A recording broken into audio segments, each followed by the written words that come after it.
15-17 ғасырлардағы қазақ хандығының әлеуметтік экономикалық дамуы, қазақ қоғамының саяси әлеуметтік құрылымы, қазақ халқының шаруашылығы, оның түрлері. Сонымен қазақ хандығының қоғамдық жүйесі патриархалдық, феодалдық, рулық тәртіп негізінде қалыптасты. Ғалымдар қазақ қоғамының құрылымын төмендегідей 7 сатыға бөледі. Бірінші, ауыл.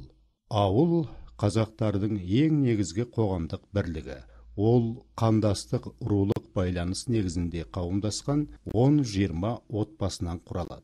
Әр ауылда ауыл басы болады. Ауыл басы әдетте беделді, көпті көрген, сөзі өтімді, еті тірі кісілерден сайланады. Оның атқаратын басты міндеттері көші-қон уақытын белгілеу, ауылдастарының шаруашылықтарын басқару, ауыл ішіндегі дау-жанжалдарды әділ шешіп отыру. Екінші, ата-аймақ. Ата-аймақ 7 атаға толатын бірнеше ауылдан құралады. Басшысы ақсақал деп аталады. Ауыл басылары ақсақалмен кеңесіп, оның шешімін мүлтіксіз орындап отырған. Үшінші, ру. Әдетте 10-15 атадан қосылатын ата-аймақтар бір ру есептеледі. Оның басшысы ру басы деп аталады. Руға өзінің жеке қасиеттерімен, немесе аталарынан мұрагерлікпен жеткен адам билік еткен. Төртінші, ұлыс. Ұлыс бірнеше рудан құралды. Ұлыс билігі сұлтанның қолында болды. Сұлтандар әдетте хандар мен ақсүйектер әулетінен шықты. Олар билік кеңесіне сүйенген. Билер ірі кеңестерде ұлыстың намысын қорғаған. Бесінші, жүз. Осылайша жүздер бірнеше ұлыстардан құралады. Оның басшысы хан деп аталады. Қазақ жүздері шамамен 15-16 ғасырларда тайпалардың одағы негізінде қалыптасқан. Жүз билеушісі хан болды. Ұлы жүз аумағына Сырдариядан бастап Жетісу жері түгел кірді. Оның құрамына Үйсін, Қаңлы, Дулат, Албан, Суан, Сіргелі,Ысты, Ошақты, Шапырашты, Жалайыр, Шанышқылы, Қатаған, тағы басқа ұру тайпалар кіреді. Орта жүз орталық Қазақстан аудандары мен солтүстік шығыс Қазақстанның бір бөлігін алып жатты. Оған Қыпшақ, Арғын, Найман, Қоңырат, Керей, Уақ тайпа рулары енді.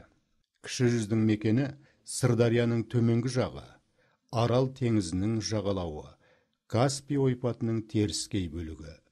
Оны келесі тайпалар одағы: Әлімұлы, Қаракесек, Қарасақал, Кете, Төртқара, Шөмекей, Шекті, Байұлы, Адай, Алшын, Жаппас, Алаша, Байбақты, Беріш, Есентемір, Қызылқұрт, Шеркеш, Ысық, Таз, Масқар.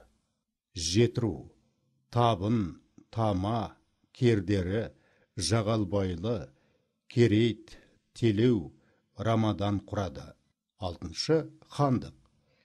Қазақ хандығы ұлы жүз, орта жүз, кіші жүз деп аталатын 3 ірі жүз негізінде қалыптасқан. Сондықтан қазақ хандығының бас ханы ұлы хан деп аталды. Хан мемлекеттегі жоғарғы билеуші және бірінші тұлға саналды. Саяси, соттық және әскери басшы болды. Сұлтандар мен билер ханға жүгінді. Ханның жанында ірі сұлтандары, тайпа көсемдері, билер, батырлар, шешен жыраулардың кеңес құрылды. Олар маңызды саяси, әскери және азаматтық мәселелерді ақылдасып шешті. Жетінші құрылтай. Бүкіл қазақ халқының бас қосқан кеңесі. Құрылтайда хан болуға лайықты адамды ақ киізге отырғызып, 3 рет қан көтеріп, хан атасы атап таққа отырғызған. Қазақ қоғамы бір-біріне қарама-қарсы 2 әлеуметтік топтан, ақ сүйектер мен қара сүйектерден тұрды. Олардың экономикалық жағынан ғана емес, саяси және құқықтық белгілері жағынан да айырмашылығы болды. Сұлтандары деп аталатын Шыңғыс ұрпақтары мен Мұхаммед пайғамбар жолын ұстаушылардың ұрпақтары деп саналатын қожалар ғана ақ сүйектерге жататын еді. Қоғамның қалған топтары мен жіктерінің бәрі қара сүйек саналды. Қазақ хандығында да алым-салық саясаты орын алды. Олардың негізгілері малшылардан зекет, соғым, сыбаға, сыйлық, егіншілер мен қолөнершілерден ұшыр, тағар, баж және хараж алынды. Бұған қосымша шаруалар үстем таптың пайдасына жұмыс істеуге және борышын еңбекпен өтеуге тиісті болды. 15-17 ғасырларда қазақтар шаруашылығының негізгі түрі мал шаруашылығы болды. Оның көшпелі, жартылай көшпелі және отырықшы түрлері өмір сүрді. Көшпелі аудандарда жылқы, қой, түйе малын өсірсе, отырықшы шаруашылықтарда мүйізді ірі қара, ешкі малын көбірек ұстады. Табиғат климаттық жағдайларға, өмір сүру ортасының ерекшеліктеріне сәйкес маусымдық қыстау, көктеу, күзеу, жайлау болып бөлінген. Көшпелі және жартылай көшпелі мал шаруашылығымен қатар халықта тұрақты егіншілік маңызды рөл атқарды. Қазақстанның оңтүстік аудандары мен Жетісуда суармалы егіншілік дамыды. Қазақ халқының тіршілік тұрмысында қолөнер кәсібі маңызды орын алды. Мал шаруашылығы үшін ер-тұрман, ат әбзелдері, түрлі жабдықтар, егіншілік үшін жер жыртатын және тырмалайтын, астықты жинайтын және өңдейтін құралдар, тағы басқа қолөнершілердің еңбегімен дайындалды.